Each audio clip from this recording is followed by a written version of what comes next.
Welcome to Sci-Fi Stories. If you love stories of courage and mystery, make sure to subscribe and join our growing community. The galaxy ignored their screams for help. But when the signal reached Earth, humanity didn't send aid. They sent judgment. The signal was old. It had bounced across dead satellites, decaying relay stations, and forgotten war zones before finally reaching the edge of Terran's Space Sector 14, known across the galaxy as the Burned Border. The message was short, broken, desperate.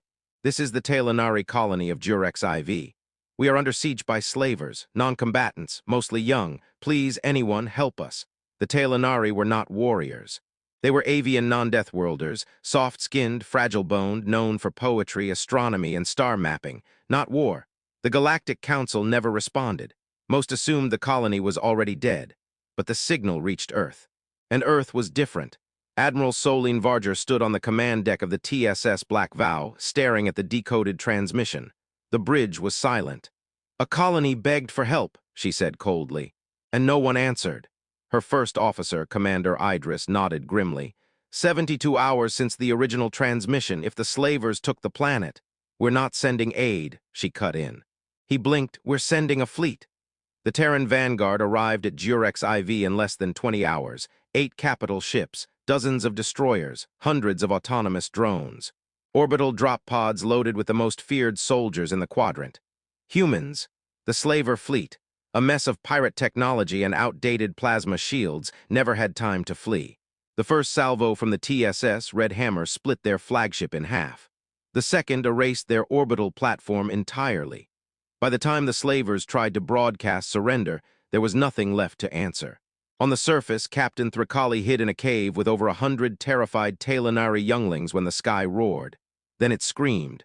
Fire fell from the heavens, not destruction, salvation.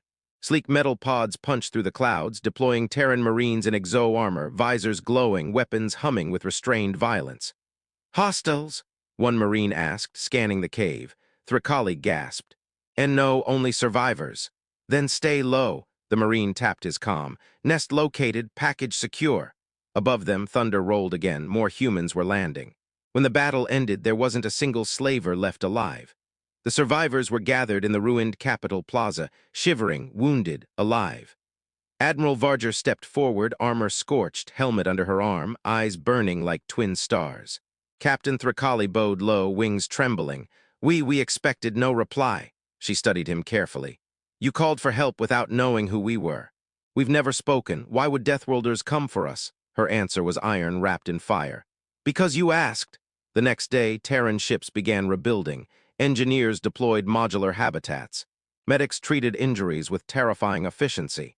AI units cleared rubble like routine maintenance. The Talanari had never seen such speed. Thrikali sat beside Commander Idris, watching human children deliver food to alien families without hesitation. "You are a war species," Thrikali said softly. "Your worlds would kill us in moments. You fight like storms, yet you protect." Idris smiled faintly. "We learned to fight because no one protected us.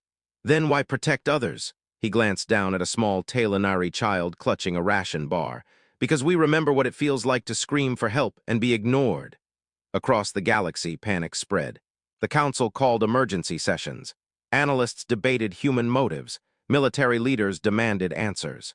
One reptilian scholar summarized it best. They did not calculate profit. They did not wait for consensus. They did not negotiate. They responded with vengeance. On Jurex IV, a monument was raised, black stone engraved in both languages. Here they did not send aid. They sent the storm. Admiral Varger stood before it. "High Command says the galaxy is nervous," Idris said. "Good," she replied. "We're Deathworlders," he said carefully. "Shouldn't we reassure them?" She turned slowly, fire behind her eyes. "We just told the galaxy something simple." "What's that?" Her voice was calm, final. "If you prey on the weak and that SOS reaches us, don't expect help." She looked up at the peaceful sky.